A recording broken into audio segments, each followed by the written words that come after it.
আসসালামু আলাইকুম। নার্সিং ভর্তি পরীক্ষার আমাদের যে প্রোগ্রামের সেকেন্ড এবং লাস্ট ক্লাসে সবাইকে স্বাগতম। আজকে আমরা ম্যাথ নিয়ে একটু পড়াশোনা করব। তো ম্যাথের যে কোয়েশ্চেনগুলো আসে আমরা মোটামুটি সব টপিক এখানে নিয়ে আসার চেষ্টা করছি। তো এই ক্লাসটা শেষ করতে পারলে আমাদের 80 থেকে 90% টাইপের ম্যাথ আমরা কমন পাওয়ার একটা চান্স আছে। সো আমরা আমাদের মেইন ক্লাস শুরু করি। তো প্রথম যে কোয়েশ্চেনটা আছে দেখো, বলছে 1 থেকে 100 পর্যন্ত মৌলিক সংখ্যা কয়টা। তো আমাদের আগে জানতে হবে মৌলিক সংখ্যা কি। আমরা আগে একটু মৌলিক সংখ্যা সম্পর্কে পড়াশোনা করি। মৌলিক সংখ্যা হচ্ছে ওই সকল সংখ্যা যে সকল সংখ্যা এক এবং ওই সংখ্যা ছাড়া, মানে যে সংখ্যাটা আমরা নির্ণয় করব এক এবং ওই সংখ্যা ছাড়া অন্য কোনো সংখ্যা দিয়ে বিভাজ্য নয়, নিঃশেষে বিভাজ্য নয়। অর্থাৎ অন্য কোনো সংখ্যা দিয়ে ওই সংখ্যাটাকে যদি আমরা ভাগ করি তাহলে ভাগশেষ কখনো শূন্য হবে না।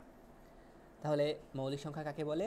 যে সকল সংখ্যাকে এক এবং ওই সংখ্যা ছাড়া অন্য কোনো সংখ্যা দিয়ে ভাগ করলে নিঃশেষে বিভাজ্য হয় না, তাদেরকে আমরা মৌলিক সংখ্যা বলি। আমরা একটা মৌলিক সংখ্যা নিয়ে চিন্তা করি। দেখো, ধরো যে আমাদের 3 আছে। তো 3কে আমরা 1 দিয়ে ভাগ করলে আমাদের ভাগশেষ শূন্য হয়, আবার 3 দিয়ে ভাগ করলে আমাদের ভাগশেষ শূন্য হয়। বাট 1 আর 3 ছাড়া অন্য কোনো সংখ্যা দিয়ে আমরা যদি 3কে ভাগ করি তাহলে আমরা ভাগশেষ শূন্য পাবো না, ভাগশেষ শূন্য পাবো না। তাহলে আমরা কি করব? আমরা এই 3কে তাহলে মৌলিক সংখ্যা বলতে পারি। বাট 4 নিয়ে আমরা যদি চিন্তা করি তো 4কে আমরা 2 দিয়ে ভাগ করতে পারি। 2 দিয়ে ভাগ করলে ভাগশেষ শূন্য হয়। তাহলে এটা কি আমাদের মৌলিক সংখ্যা হবে? হবে না। তো এই যে আমাদের 3কে আমরা দেখলাম মৌলিক সংখ্যা হলো, বাট 4 আমাদের মৌলিক সংখ্যা হলো না। তো আমাদের মৌলিক সংখ্যা কোনগুলো এগুলো আমাদের একটু জানতে হবে। দেখো, আমাদের মৌলিক সংখ্যা হয়েছে 2, 3, 5, 7, 11, 13, 17, 19, এরকম যে আমাদের সংখ্যাগুলো আছে এগুলা মৌলিক সংখ্যা। তো মৌলিক সংখ্যা নিয়ে আমরা আরেকটু পড়াশোনা করব। দেখো, আমরা কিভাবে সহজে বুঝতে পারি যে ওই সংখ্যাটা মৌলিক নাকি যৌগিক। আমরা প্রথমে দেখব ওই সংখ্যাটা 2 দিয়ে ভাগ যায় কিনা। প্রথমে আমরা কি দেখব? সংখ্যাটা 2 দিয়ে ভাগ যায় কিনা। তো 2 দিয়ে কখন ভাগ যাবে? 2 দিয়ে একটা সংখ্যা তখনই ভাগ যাবে যখন ওই সংখ্যাটা একটা জোড় সংখ্যা। ওই সংখ্যাটা কি? জোড় সংখ্যা। আবার 3 দিয়ে একটা সংখ্যা কখন ভাগ যাবে? 3 দিয়ে একটা সংখ্যা ভাগ যাবে যখন সংখ্যাটার অঙ্কগুলোর যোগফল 3 দিয়ে ভাগ যাবে। আমরা একটা উদাহরণ দেখি। ধরো 2, 4, 7। তো এখানে আমাদের 2 আছে একটা অঙ্ক, 4 আছে একটা অঙ্ক, 7 আছে একটা অঙ্ক। আমরা যদি যোগ করি 2 + 4 + 7 আমাদের কত আসে? 13 আসে।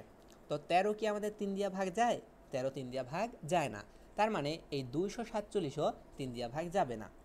কিন্তু আমরা যদি চিন্তা করি 24, তো এখানে আমাদের কি আছে? 2 + 4 সমান কত?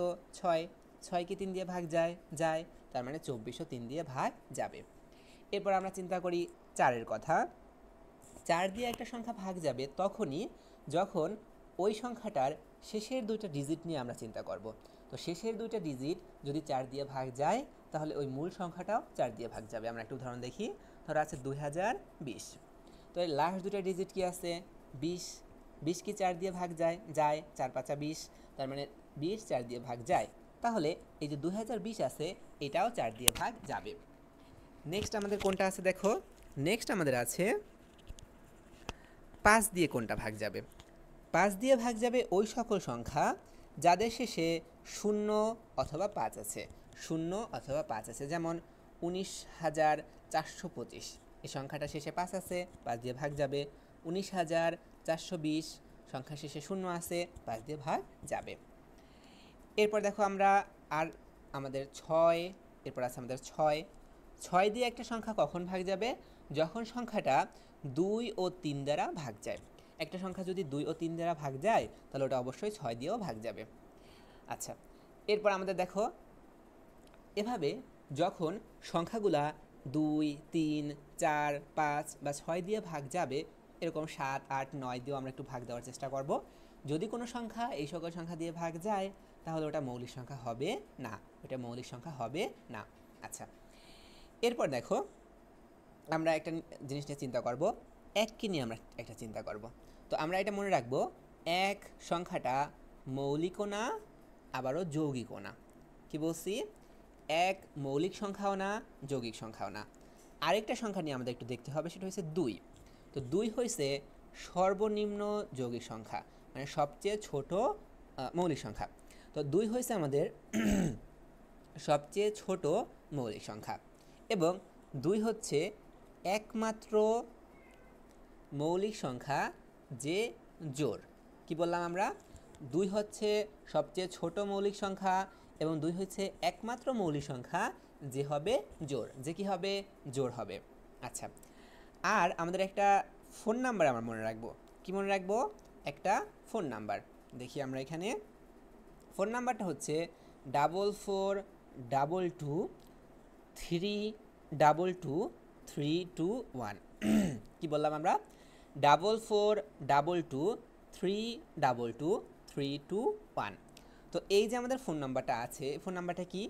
ফোন নাম্বারটা হচ্ছে 1 থেকে 10 পর্যন্ত মৌলিক সংখ্যা 4টা, 11 থেকে 20 পর্যন্ত মৌলিক সংখ্যা 4টা, এভাবে 21 থেকে 30 পর্যন্ত 2টা, 31 থেকে 40 পর্যন্ত 2টা, সর্বশেষ আমাদের 91 থেকে 100 পর্যন্ত মৌলিক সংখ্যা হয়েছে একটা। তাহলে এখন দেখো তো, 1 থেকে 100 পর্যন্ত তাহলে মৌলিক সংখ্যা কয়টা হয়? 4 + 4 8, 9 10 12 15 17 19 22 24 25টা। তাহলে 1 থেকে 100 পর্যন্ত মৌলিক সংখ্যা কয়টা? 25টা। তো আমাদের যে প্রশ্নটা ছিল যে 1 থেকে 100 পর্যন্ত মৌলিক সংখ্যা কয়টা, আমরা কি 25টা দাগাতে পারবো? পারবো। আচ্ছা, তাহলে এখানে আমাদের অ্যান্সার কত হবে? অ্যান্সার হবে গ নাম্বার। অ্যান্সার হবে গ নাম্বার। আচ্ছা, এরপর দেখো, এরপর আমাদের কি আছে? নেক্সট আমাদের 2 নাম্বার কোয়েশ্চেন আছে, কোন সংখ্যাটা মৌলিক? তাহলে এই যে জিনিসটা আমরা যে এতক্ষণ ক্লাস নিলাম, এই রকমের কোয়েশ্চেন আসলে আমরা পারবো না। তো এই ধরনের কোয়েশ্চেন আমাদের এই নার্সিংয়ের পরীক্ষায় বিগত বছরগুলোতে আসছে। তো আমরা একটু দেখি। দেখো, প্রথম যেটা আছে 91, প্রথম কি আছে? 91। নেক্সট কি আছে? 143, এরপর আছে 47, এরপর আছে 87। এখন দেখো 87 নিয়ে চিন্তা করো। 87-র 8 আর 7 যোগ করলে কি হয়? 8 আর 7 15 হয়। তাহলে এটা কি 3 দিয়া ভাগ যায়? তার মানে 87ও কি হবে? 3 দিয়া ভাগ যাবে। তার মানে এটা মৌলিক সংখ্যা হবে না। 143 নিয়ে চিন্তা করো। 4 আর 3 7 আর 1 8, তার মানে 8 আমাদের 3 দিয়ে ভাগ যায় না। তার মানে 143 আমাদের 3 দিয়ে ভাগ যাবে না, 4 দিয়েও ভাগ যাবে না, যেহেতু 43 4 দিয়ে ভাগ যায় না। এরপর আমাদের আছে 5 দিয়েও যায় না, 6 দিয়েও যায় না, 7 দিয়েও আমাদের 143 ভাগ যায় না, 8 দিয়েও যায় না, 9 দিয়েও যায় না। তার মানে আমাদের 143 একটা মৌলিক সংখ্যা হবে। তো খ নাম্বারটা আমাদের মৌলিক হবে। আচ্ছা, ক নাম্বারটাও আমাদের মৌলিক হবে, গ নাম্বারটাও আমাদের মৌলিক হবে। তো এইখানে আমাদের হয়তো কোশ্চেন একটু ভুল আছে। আমাদের কোশ্চেনটা হয়তো এরকম হইতে পারতো যে কোন সংখ্যাটা মৌলিক নয়। তাহলে আমরা কি দাগাইতাম? তাহলে আমরা দাগাইতাম 87। তাহলে আমরা কি দাগাইতাম? 87 দাগাইতাম। তো তখন অ্যান্সার হইতো ঘ নাম্বার। মোস্ট প্রবলি আমাদের কোশ্চেন একটু ভুল আছে। তো এখানে দেখো 91 আমাদের মৌলিক হবে, 143 মৌলিক হবে, 47ও মৌলিক হবে, একমাত্র 87টা মৌলিক হবে না। আচ্ছা, এরপর দেখো, এরপর আমাদের যে কোয়েশ্চেনটা আছে 3 নম্বরে, 60 থেকে 80 এর মধ্যবর্তী বৃহত্তম ও ক্ষুদ্রতম মৌলিক সংখ্যার অন্তর। অন্তর মানে কি? অন্তর মানে হচ্ছে বিয়োগফল। অন্তর মানে হচ্ছে বিয়োগফল। ওরা বলছে যে 60 আর 80 এর মাঝে সবচেয়ে বড় যে মৌলিক সংখ্যাটা এবং সবচেয়ে ছোট যে মৌলিক সংখ্যাটা, তার অন্তর বা বিয়োগফল কত? তাহলে আমাদের বড় মৌলিক সংখ্যাটা জানতে হবে, ক্ষুদ্র মৌলিক সংখ্যাটা জানতে হবে। তো বড়টা অবশ্যই 80-র কাছাকাছি হবে। এখন 80 একটা জোড় সংখ্যা, ও 2 দিয়ে ভাগ যায়, ও কি মৌলিক হবে? হবে না। এর কম আছে কত? 79। তো 79 আমাদের একটা মৌলিক হবে। আমরা একটু ওরকমভাবে বের করে দেখবো যে 79 মৌলিক হয় কি না। আমাদের 9 এর সাথে যোগফল কত? 16। তার মানে এটা হচ্ছে 3 দিয়ে যায় না, এরকম 4 দিয়ে, 5 দিয়ে, 6 দিয়ে, 7 দিয়ে ভাগ যায় না। তো 79 আমাদের বৃহত্তম। বৃহত্তমটা কত? 79। নেক্সট আমাদের দেখো ক্ষুদ্রতম কত হবে। ক্ষুদ্রতম আমাদের অবশ্যই 60 দিয়ে শুরু হবে। 60 জোড় 2 দিয়ে ভাগ যায়, মৌলিক হবে না। 60-এর পর আছে 61। তো 61 আমাদের ভাগ যাবে, 61 আমাদের মৌলিক হবে। তাহলে আমরা ক্ষুদ্রতমটাও পেয়ে গেলাম। তো এই দুটো এখন আমরা বিয়োগ করি, 79 আর 61। বিয়োগ কত হয়? এখানে 8 থাকে, এখানে 1 থাকে। তাহলে এদের বিয়োগফল কত? বিয়োগফল হচ্ছে 18। অ্যান্সার কোনটা হবে? অ্যান্সার হবে গ নাম্বার। তো এখানে আনসার কত হবে? গ নাম্বার। তারা আমাদের এই যে মৌলিক সংখ্যা দিয়ে যদি কোনো এমসিকিউ আসে আমরা পারবো না, অবশ্যই আমাদের পারা উচিত। আচ্ছা, নেক্সট দেখো, আমরা পরের স্লাইডে চলে যাই। নেক্সট আমাদের যে প্রশ্নটা আছে 4 নাম্বার প্রশ্নটা বলছে কি, কোন সংখ্যাটা 4 দ্বারা বিভাজ্য? কি বলছে? কোন সংখ্যাটা 4 দ্বারা বিভাজ্য? আমরা 4 দ্বারা বিভাজ্যর কথা কি বলছিলাম? যে সংখ্যাটার সর্বশেষ দুইটা ডিজিট যদি 4 দিয়ে ভাগ যায় তাহলে ওই সংখ্যাটাও 4 দিয়ে ভাগ যাবে। এখন তুমি 122 এর কথা চিন্তা করো, শেষের দুইটা ডিজিট কি 22, 22 কি 4 দিয়ে ভাগ যায়? যায় না। এরপর আছে 210, শেষ দুইটা ডিজিট 10, 4 দিয়ে ভাগ যায় না। 1225, শেষ দুইটা ডিজিট 25, 4 দিয়ে ভাগ যায় না। 724, শেষ দুইটা ডিজিট 24, এটা 4 দিয়ে ভাগ করো, 4 ছক 24, আমাদের শূন্য হয়, তার মানে 24 4 দিয়ে ভাগ যায়, তার মানে 724ও 4 দিয়ে ভাগ যাবে। আনসার কোনটা হবে? আনসার হবে গ নাম্বার। ওকে, নেক্সট দেখো, নেক্সট আমাদের যে ম্যাথটা আছে বলছে পরপর 5টা, আচ্ছা আমাদের মৌলিক এবং যৌগিক সংখ্যা দিয়ে যে প্রশ্ন ছিল, আমাদের প্রশ্নগুলো আমরা শেষ করলাম। নেক্সট আমরা প্রশ্নটা দেখি। পরপর 5টা ক্রমিক পূর্ণ সংখ্যার যোগফল আছে 105। যোগফল কত আছে? 105। বলছে প্রথম দুইটা সংখ্যার যোগফল কত? প্রথম দুইটা সংখ্যার যোগফল কত? আচ্ছা, এখানে দেখো একটা কথা আছে, বলছে ক্রমিক পূর্ণ সংখ্যা। কি বলছে? ক্রমিক পূর্ণ সংখ্যা। আচ্ছা, ক্রমিক পূর্ণ সংখ্যা হবে কেমন দেখো, ধরো আমাদের একটা অঙ্ক বা ডিজিট আছে 2, তো এর পরবর্তী ক্রমিক পূর্ণ সংখ্যা হবে 3, এর পরবর্তী হবে 4, অর্থাৎ একটা সংখ্যা যদি n হয় এর পরবর্তী ক্রমিক পূর্ণ সংখ্যা হবে n+1, তারপর একটা হবে n+2, তারপর একটা হবে n+3, এভাবে। তাহলে বলছে আমাদের এখানে ক্রমিক যোগফল 105, তো আমরা সংখ্যাগুলো ধরে নেই।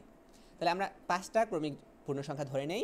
প্রথমটা আমরা ধরলাম n, তাহলে পরেরটা হবে n+1, পরেরটা হবে n+2, পরেরটা হবে n+3, আমাদের এরপরটা হবে n+4, আর এরপরটা কি হবে? n+5। আচ্ছা, তাহলে এখন দেখো এই যে আমরা 5টা সংখ্যা ধরে নিলাম, আচ্ছা এখানে আমাদের 6টা সংখ্যা হয়েছে, আমরা একটা সংখ্যা বাদ দিই। তো আমাদের এখানে 5টা আছে, এই যে 5টা সংখ্যা আমরা নিলাম, এই 5টা সংখ্যার যোগফল বলছে 105। আমরা একটু যোগফল করে দিই তো, n প্লাস পরের সংখ্যাটা n+1, পরের সংখ্যাটা n+2, পরের সংখ্যাটা n+3, পরের সংখ্যাটা n+4, ওরা বলছে এই 5টা সংখ্যার যোগফল হয়েছে 105। কত বলছে? 105।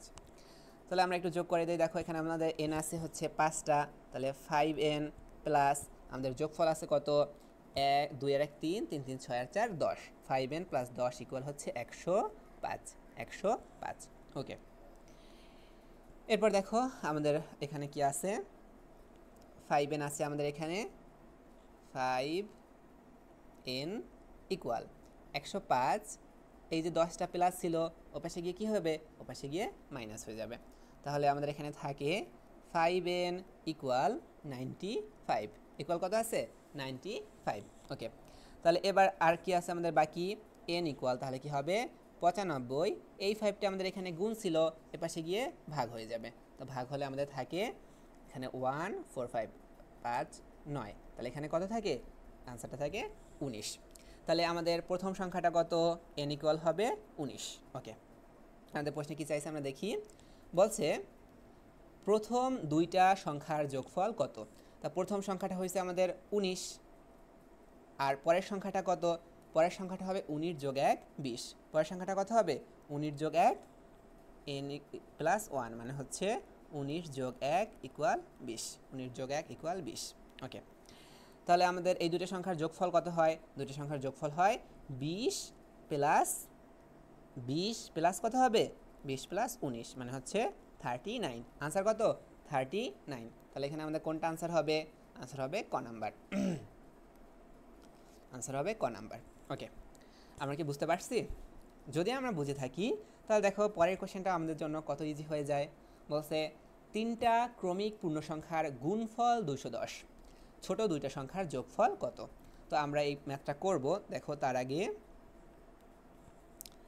আমাদের বলা হয়েছে 3টা ক্রমিক পূর্ণ সংখ্যা, তাহলে যদি আমাদের একটা সংখ্যা হয় n, পরের সংখ্যাটা কি হবে? n+1, পরের সংখ্যাটা কি হবে?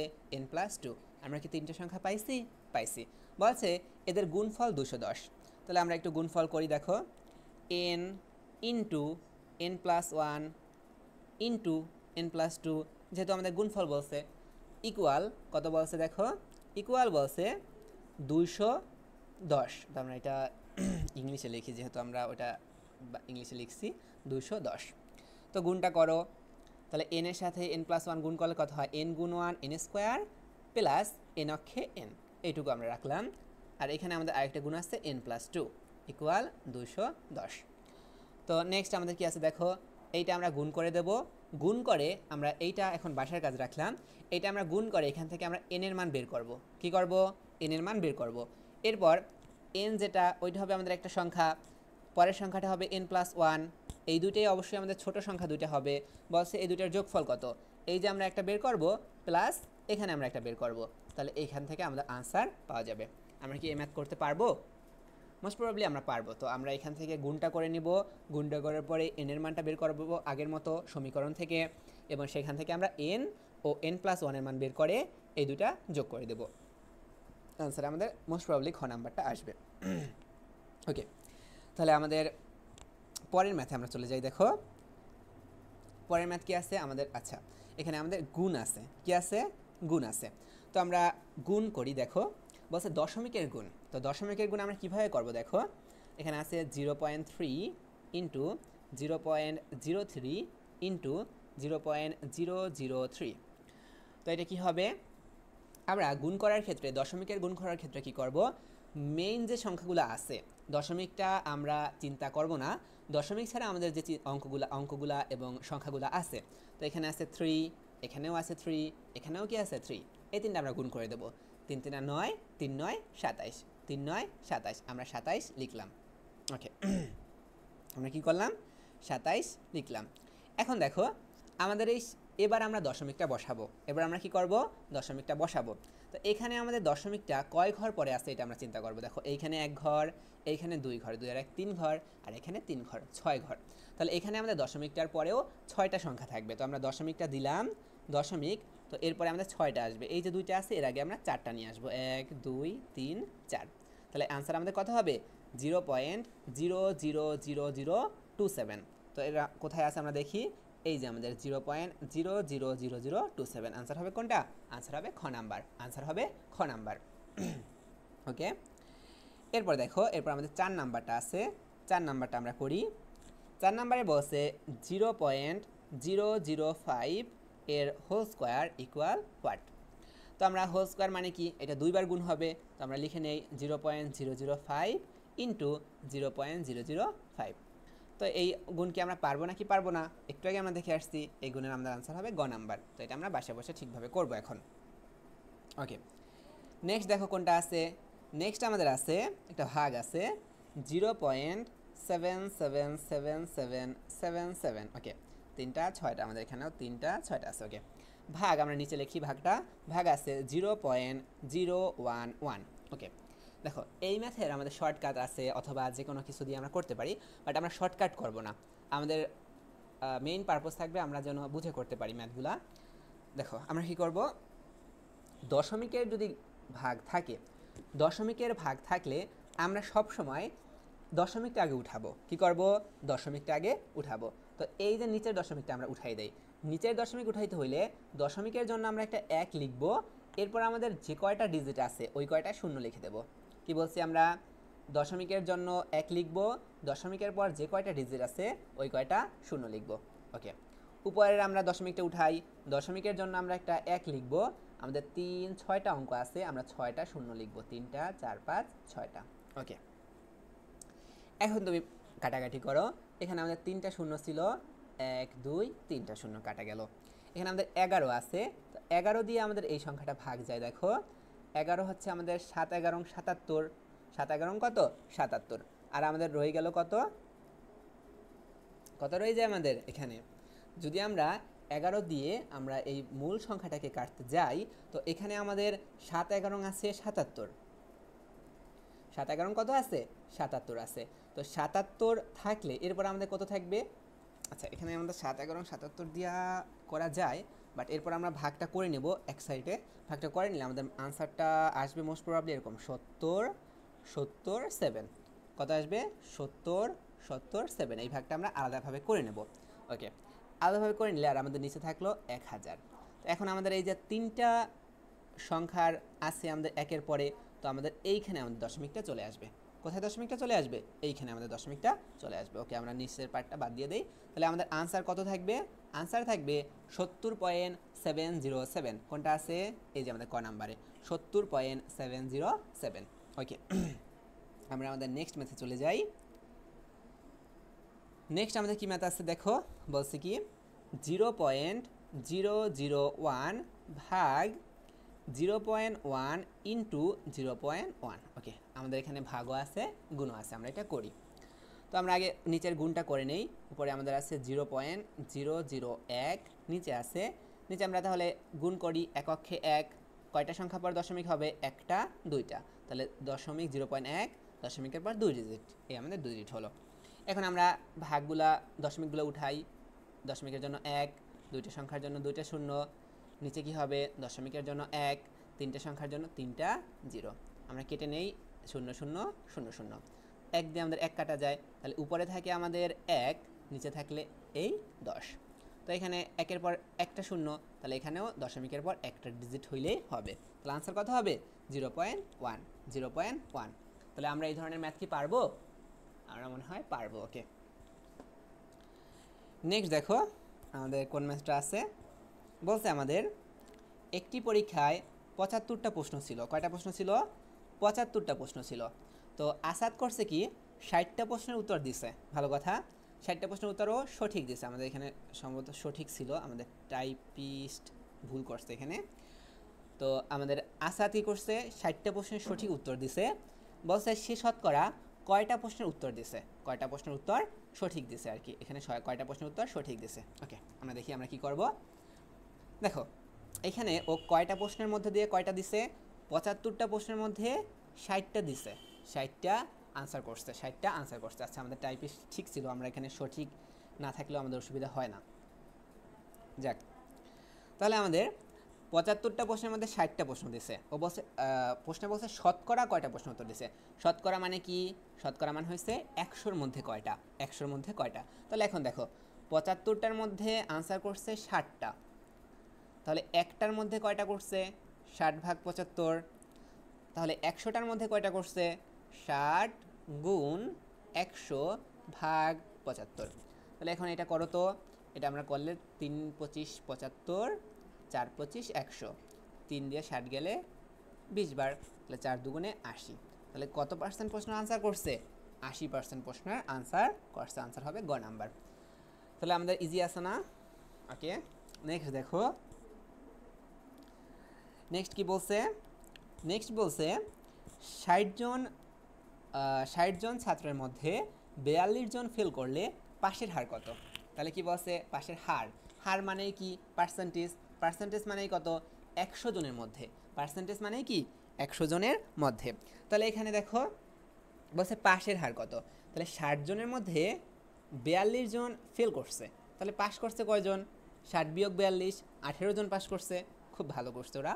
তো 60 জনের মধ্যে 18 জন পাস করছে। তো এখানে দেখো 60 জনের মধ্যে পাস করছে 18 জন, তাহলে একজনের মধ্যে পাস করবে কয়জন? 18 ভাগ 60 জন। তাহলে শতকরা বলছে, তার মানে 100 জনের মধ্যে, 100 জনের মধ্যে কয়জন পাস করবে? 18 গুণ 100 ভাগ 60।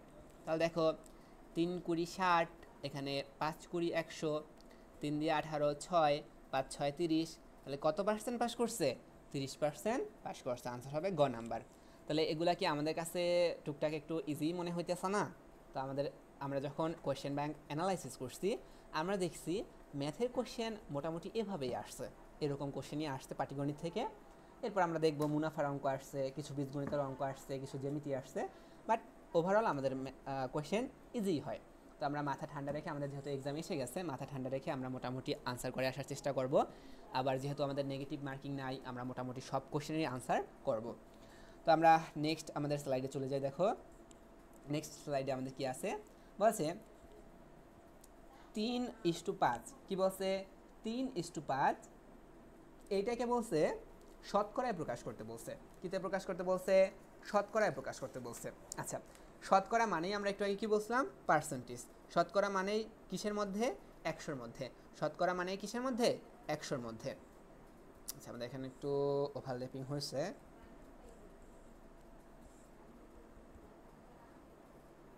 ওকে, তাহলে আমরা বলছি শতকরা মানেই হয়েছে কি? শতকরা মানেই হয়েছে 100-র মধ্যে। তাহলে নেক্সট দেখো আমাদের কি আছে। আমাদের আছে বলছে 3:5। কত বলছে? 3:5। তো আমরা 3:5 এর মধ্যে করি, দেখো জিনিসটা আমরা 3:5 এর মধ্যে যদি করি, আমাদের এখানে আছে 3/5। কত আছে? 3/5। আচ্ছা, এখানে দেখো জিনিসটা, এই যে আমাদের যদি শতকরা আকারে থাকে, কি আকারে থাকে? শতকরা আকারে থাকে, তো ওইটাকে আমরা ভগ্নাংশ আকারে লিখতে পারি। কি আকারে লিখতে পারি? ভগ্নাংশ আকারে লিখতে পারি। তো ভগ্নাংশটা আমাদের এখানে কত আছে? 3/5। 3/5। তো এইটাকে আমাদের দশমিকে নিতে হবে। এইটাকে কিসে নিতে হবে? দশমিকে নিতে, শতকরায় নিতে হবে। তো আমরা শতকরায় নেই, আমরা এটাকে কি করব? 100 দিয়া গুণ করব। এটাকে আমরা কি করব? 100 দিয়া গুণ করব। সো আমরা এখানে 100 লিখে নেই। এরপর আমরা এটাকে কাটাকাটি করি। তো 5 দিয়ে 100 কয়বার যাবে? 20 বার। 3 20-এ কত হয়? 60 হয়। তাহলে আমাদের এখানে কত পার্সেন্ট হবে? 60%। কত পার্সেন্ট? 60%। ওকে, নেক্সট কোয়েশ্চেনটা দেখো, বলছে 20টা কমলার 20% পচা, ভালো কমলা কয়টা? 20টা কমলার 20% পচা, ভালো কমলা কয়টা? 20% যদি পচা হয়, কি বলছে? 20% যদি পচা হয়, 20% পচা আছে, তার মানে ভালো কয় পার্সেন্ট? অবশ্যই 80% ভালো, মানে 100 বিয়োগ 20, 80% ভালো। তাহলে 20টার 80% কত? দেখো 20-এর 80%। তো আমরা এখানে লিখি 20 গুণ 80 মানে কি? 80% মানে কি? 80/100। 80% মানে হচ্ছে 80/100। তো আমরা এখন একটু কাটাকাটি করি। দেখো আমাদের এখানে যদি শূন্য কাটে আর এখানে যদি আমাদের একটা শূন্য কাটে, এখানে কি আছে? এই 100রও আমাদের একটা শূন্য কাটবে। তাহলে এখানে আমাদের কত থাকবে? 20-এর একটা শূন্য, এটা থেকে কাটবে এখানের একটা শূন্য, তাহলে আমাদের কত থাকে? 8 দুগুণে 16। কত থাকে? 8 দুগুণে 16। এখানে পার্সেন্ট না, 16টি হবে। 16টি হবে। তাহলে 16টি, এখানে আমাদের আনসার হবে ঘ নাম্বার। আনসার কত হবে? আনসার হবে ঘ নাম্বার। ওকে, নেক্সট দেখো আমাদের কোনটা আছে? 15 নাম্বার আছে। 15 নাম্বার কি বলছে? 15 জন লোক একটা কাজ 20 দিনে করলে কতজন লোক ওই কাজটা একদিনে করতে পারবে? তাহলে এখানে দেখো জিনিসটা কি, 15 জন লোক করতে পারে 20 দিনে, তাহলে কতজন একদিনে করতে পারবে? তাহলে দেখো 20 দিনে করতে পারে 15 জনে, অতএব একদিনে কজনে করতে পারবে? 15 ভাগ, আচ্ছা এখানে আমাদের একটু মুশকিল আছে। দেখো আমাদের এখানে আমরা ভাগ কেন দেব? আমাদের বলছে 20 দিনে করতে পারে 15 জনে, তাহলে একদিনে কি তার চেয়ে কম মানুষে করতে পারবে নাকি তার চেয়ে বেশি মানুষ দরকার হবে? বেশি মানুষ দরকার হবে। তো বেশি হলে আমরা এখানে কি করব? আমরা এখানে গুণ করে দেব। 15 গুণ 20, তাহলে 15 দুগুণে 30, 300 জনে। তাহলে আমাদের 20 দিনে করতে পারে 15 জনে, তাহলে একদিনে করতে পারবে কয় জনে? 300 জনে। তাহলে আমাদের আনসার কত হবে? আনসার হবে ঘ নাম্বার। ওকে, নেক্সট দেখো আমরা নেক্সট স্লাইডে চলে যাই। নেক্সট স্লাইডে কি বলছে? একটা কাজ 9 জন লোক 12 দিনে করতে পারে, তাহলে 9 জনে কয় দিনে করতে পারে? 12 দিনে। বলছে অতিরিক্ত 3 জন লোক নিয়োগ করলে কাজটি কত দিনে শেষ হবে? আচ্ছা দেখো 9 জনে পারে আমাদের এখানে 12 দিনে। 9 জনে কয় দিনে পারে? 9 জনে পারে 12 দিনে। এখন আমরা যদি এখানে 3 জন লোক এক্সট্রা নিয়োগ করি, তাহলে আমাদের মোট লোক কয়জন হবে? 9 যোগ 3, 12 জন। তাহলে 9 জনে পারে 12 দিনে, অতএব একজনে কত দিনে পারবে? অবশ্যই আমাদের এখানে টাইম বেশি লাগবে, আমরা আগেরটা দেখে আসছি। অতএব 12 জনে পারবে 12 গুণ 9 ভাগ 12 দিনে। 12 বার আমাদের কাটবে, আমাদের থাকবে 9 দিনে। তাহলে আমাদের এখানে আনসার কত হবে? আনসার হবে খ। ওকে, নেক্সট দেখো কি আছে। আচ্ছা আমাদের এখানে তাহলে যে ধরনের ম্যাথ আছে আমরা মোটামুটি পারবো এই সবগুলো ম্যাথ করতে। আচ্ছা আমরা এখান থেকে আরেকটা ম্যাথ করে দেই। বলছি কি আমরা এই যে ম্যাথগুলো এখানে আমাদের স্লাইডে আছে সবগুলো ম্যাথ আমরা একটু প্র্যাকটিস করে যাব, যে পারি কি না। না পারলে আমরা কমেন্টে বলবো অথবা আমরা বলবো যে এটা পারতেছি না, তো আমরা এটা দেখাই দেবো। বাট এই ম্যাথগুলো অ্যাটলিস্ট করে তারপর হলে যাবা। তো আমরা 18 নাম্বারটা একটু দেখাই দিই, যেহেতু আমাদের এখানে অনেকগুলো ম্যাথ আমরা সবগুলো করে দিতে পারতেছি না। 18 নাম্বারটা কি বলছে? কোনো ছাত্রাবাসে 40 জন ছাত্রের 30 দিনের খাবার আছে। কি বলছে? 40 জনের আছে 30 দিনের খাবার, 40 জনের আছে 30 দিনের খাবার। 5 দিন পর আরও 10 জন ছাত্র আসলে অবশিষ্ট খাদ্যে তাদের কত দিন চলবে? আচ্ছা দেখো 30 দিনের যে খাবার আছে, 5 দিন তো ওরা 40 জন খাইছে, তাহলে মোট আর কয় দিনের খাবার আছে? খাবার আছে 25 দিনের। 25 দিনের খাবার আছে কয়জনের জন্য? 40 জনের জন্য, 40 জনের জন্য। তার মানে কি 40 জনের জন্য 25 দিনের খাবার আছে। বসে আরও 10 জন ছাত্র আসলে অবশিষ্ট খাতে তাদের কতদিন চলবে? তাহলে এই 40 জনের চলতো 40 জনের চলতো 25 দিন, ভালো কথা। তাহলে একজনের চলবে কয় দিন? তার মানে এর চেয়ে বেশি দিন চলবে একজনের, 40 দিন। অতএব আর 10 জন অ্যাড হইলে 50 জনের কয়দিন চলবে? অবশ্যই তার চেয়ে কম দিন, তার মানে ভাগ হবে। ভাগ আমরা করি, 25 দুগুণে 50, 20 দুগুণে 40, কতদিন চলবে? 20 দিন। আমাদের আনসার হবে খ নাম্বার। ওকে, তাহলে এর আগের প্রশ্নটা আমরা একটু করাই দিই, ওটা একটু ইম্পর্টেন্ট মনে হইলো। দেখো কি বলছে, একটা কাজ ক ও খ 12 দিনে করতে পারে। ক ও খ কয় দিনে করতে পারে? ক ও খ করতে পারে 12 দিনে। ক একা ওই কাজটা করতে পারে 20 দিনে। তাহলে খ একা ওই কাজটা কয় দিনে করতে পারবে? তো এইসব ম্যাথ আমাদের শর্টকাট আছে, বাট শর্টকাট মনে রেখে আমরা এক্সাম হলে ওটা অ্যাপ্লাই করতে পারবো না, এটা হচ্ছে আমাদের মেইন কথা। তো আমরা বেসিক ক্লিয়ার করে যাই, কেউ যদি শর্টকাটে করতে পারো করো, সমস্যা নাই। তাহলে এখানে দেখো ক ও খ, তার মানে ক প্লাস খ 12 দিনে করতে পারে এক বা সম্পূর্ণ অংশ, এক বা সম্পূর্ণ অংশ। তার মানে ক ও খ একদিনে কতটুকু করতে পারে? 1/12 অংশ। ওকে, নেক্সট দেখো ক একা 20 দিনে করতে পারে এক বা সম্পূর্ণ অংশ। তার মানে ক একা একদিনে কতটুকু করতে পারবে? 1/20 অংশ।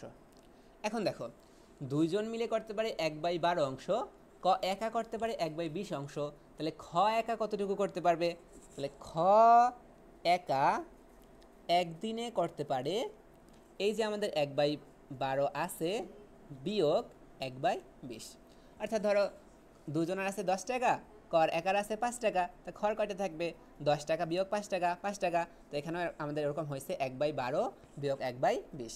আমরা যেটা একটু লসাগু করি, 12 আর 20 লসাগু কত আমাদের? 100, আমরা 60 করতে পারি, 60। তাহলে 5 বিয়োগ 20 হচ্ছে আমাদের 3/3, তাহলে এখানে থাকে আমাদের 2/60।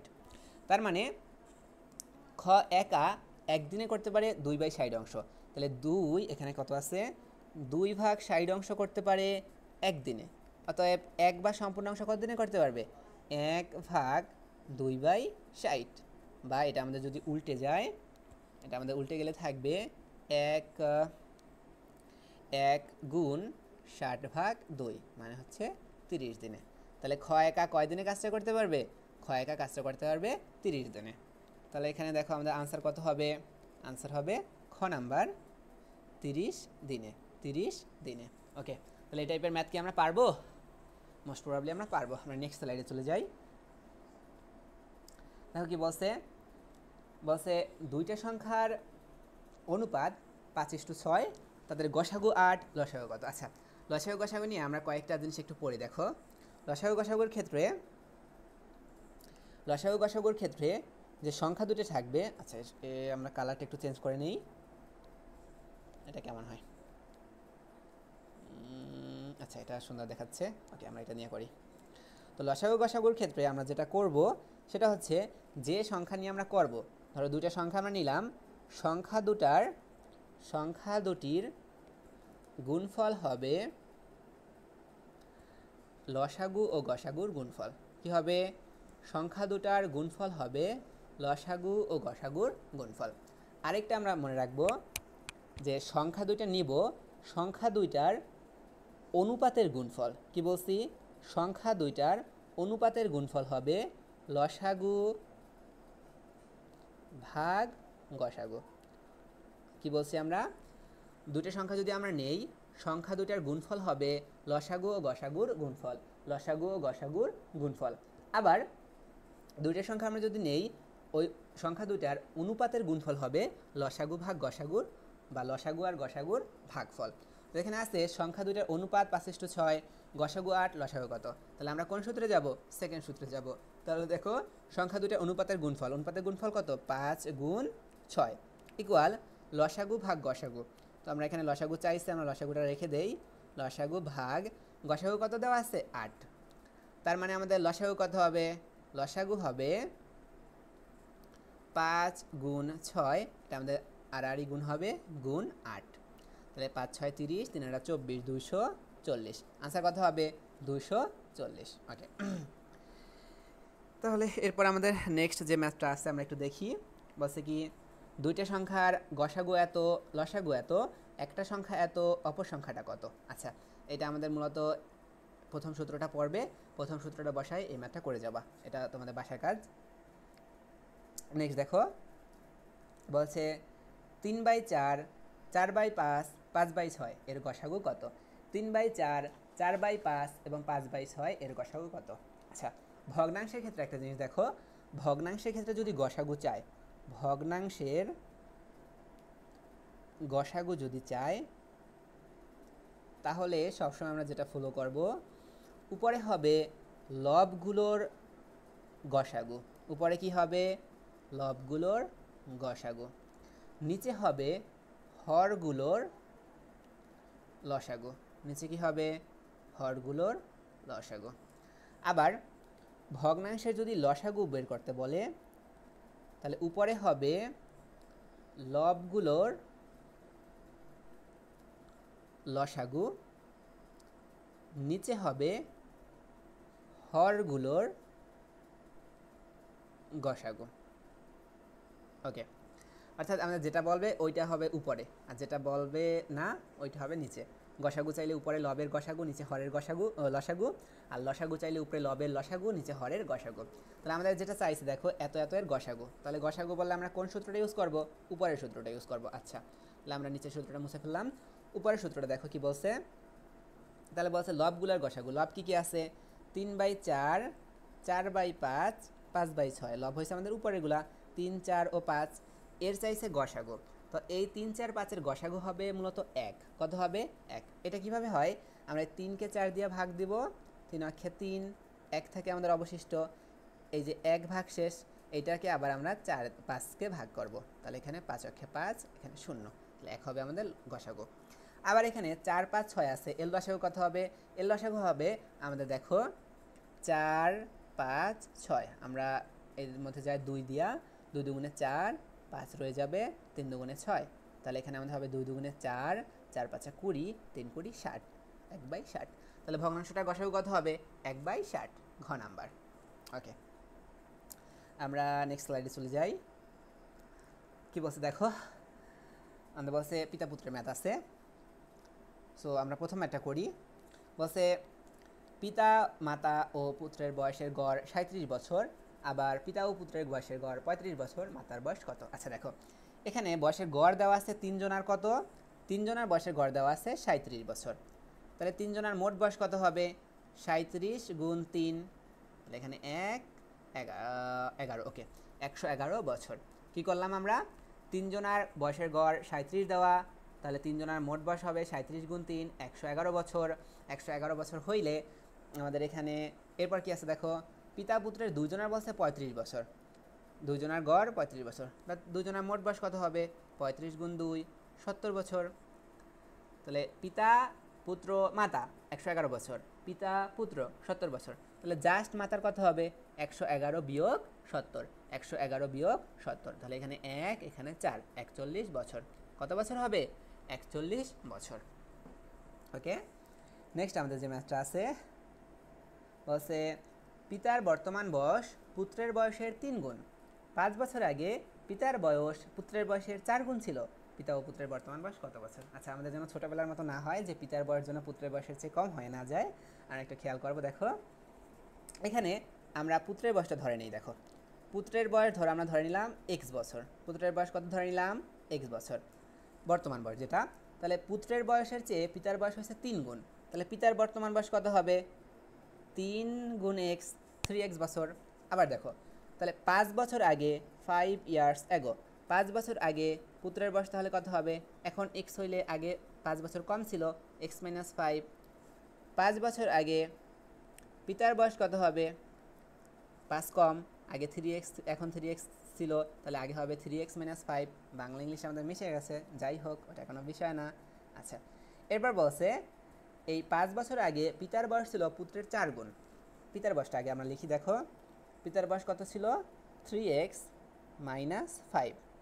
এটা কত হবে? পুত্রের বয়সের 4 গুণ। পুত্রের বয়স কত ছিল?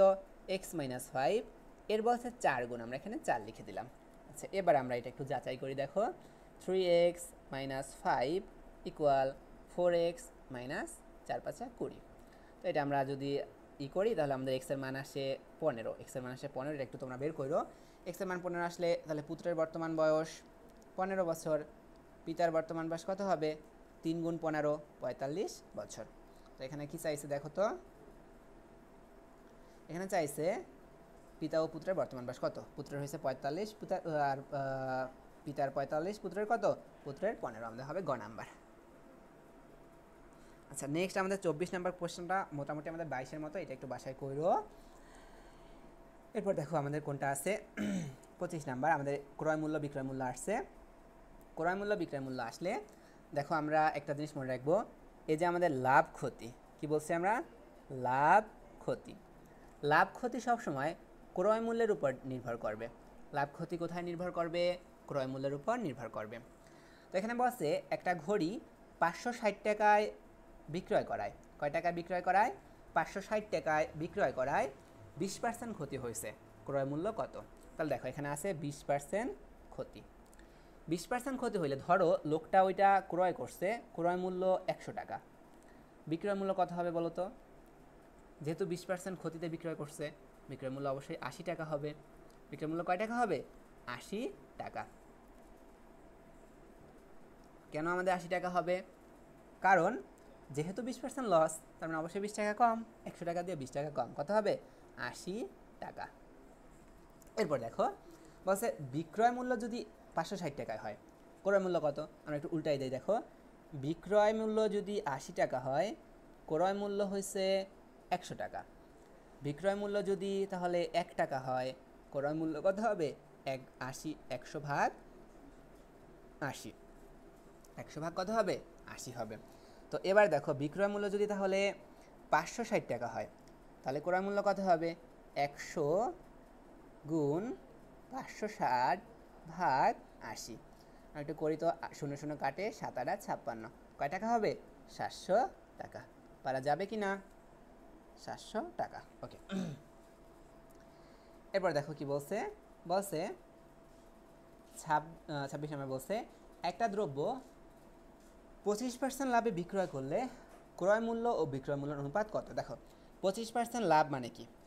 25% লাভ মানে হচ্ছে যদি ওইটাকে আমরা 25% লাভ বলছে, যদি আমরা ওইটা 100 টাকায় কিনি, তাহলে আমরা কয় টাকায় বেচবো? 125 টাকা। 25% লাভ হয়েছে, 100 টাকায় ওইটা কিনলে 125 টাকায় বেচবো। তাহলে ক্রয় মূল্য বিক্রয় মূল্য অনুপাত কত? 100:125। 100কে আমরা 5 দিয়ে ভাগ দিতে পারি, তাহলে আমাদের কত হবে? 25 দিয়ে ভাগ করতে পারি। 4 25 100, আর 5 25 125। তাহলে আমাদের অনুপাত কত হবে? 4:5। 4:5। তাহলে আমাদের আনসার কোনটা? আনসার ক নাম্বার। আনসার হবে ক নাম্বার। ওকে, নেক্সট দেখো আমাদের 27 নাম্বারটা। ওকে, আমাদের অনেকগুলো ম্যাথ করা হয়েছে, যাই হোক আমাদের সবগুলো তো করতে হবে। আমরা দেখি আমরা কতগুলো করে দিতে পারি, বাকিগুলো বাসায় কাজ থাকবে, যেগুলো না পারবা আমাকে দেখাবা। এরপর আমাদের কোনটা আছে দেখো, বলছে কি টাকায় 3টা করে লেবু কিনে যদি টাকায় 2টা করে বিক্রয় করা হয়, 3টা করে লেবু কিনবো, টাকায় 2টা আবার বিক্রি করে দেবো, তাহলে শতকরা কয় টাকা লাভ হবে? দেখো যদি টাকায় 3টা করে, টাকা মানে কি? 1 টাকায়, টাকা মানে কি? 1 টাকায়। তো 3টা কিনছে, তাহলে 3টা কিনছে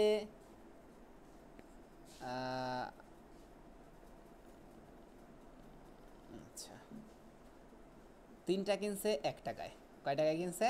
1 টাকায়। তার একটা কিনছে কয় টাকায়? 1/3 টাকায়। আবার 2টা বিক্রি করছে বা বেচছে, আমরা লিখে দিই 2টা বেচছে হচ্ছে 1 টাকায়। তাহলে একটা বেচছে কয় টাকায়? আচ্ছা বেচায় আমাদের চন্দ্রবিন্দু আসলে আসে না, তাহলে একটা বেচছে কয় টাকায়? 1/2 টাকায়। তাহলে দেখো লাভ কত? কিনছে 1/3 টাকায়, বেচছে 1/2 টাকায়, তাহলে লাভ কত হবে? যে কয় টাকায় বেচছে বিয়োগ যে কয় টাকায় কিনছে। তো এখানে আমাদের থাকে 6, আর এখানে থাকে 1, 6-এর 1 টাকা লাভ হয়। তো এই 6-এর 1 টাকা লাভ হয় কয়টায়? কয়টা ক্রয় করে, যেহেতু আমাদের লাভ ক্ষতি ক্রয় মূল্যের উপর নির্ভর করে, তাহলে দেখো আমাদের মোট কিনছে হচ্ছে ক্রয় মূল্য হচ্ছে 1 টাকা, ক্রয় মূল্য কত 1 টাকা, এরপর আমরা পাইছি কত 1/3 টাকা, তাহলে সেখানে আমাদের যেটা আছে দেখো 1/3 টাকায় লাভ হয় 1/6 টাকা, অতএব 1 টাকায় লাভ হয় 1/6 ভাগ 1/3, তাহলে 100 টাকায় কত লাভ হয়, আমরা এটা যদি উল্টায় যাই তাহলে আমাদের এখানে থাকে দেখো আমাদের এখানে আমরা মোট ওই কাটাকাটিটা দেবো 1/6 ভাগ 1/3 গুণ 100, এখানে আমাদের মোট কাটাকাটি গেলে থাকবে 50%, কাটাকাটি গেলে কত থাকবে 50%, তাহলে এই 50%ই হবে আমাদের আনসার, 50% কি হবে আমাদের আনসার হবে। ওকে, এরপর দেখো আমাদের নেক্সট আমরা স্লাইডে যদি যাই,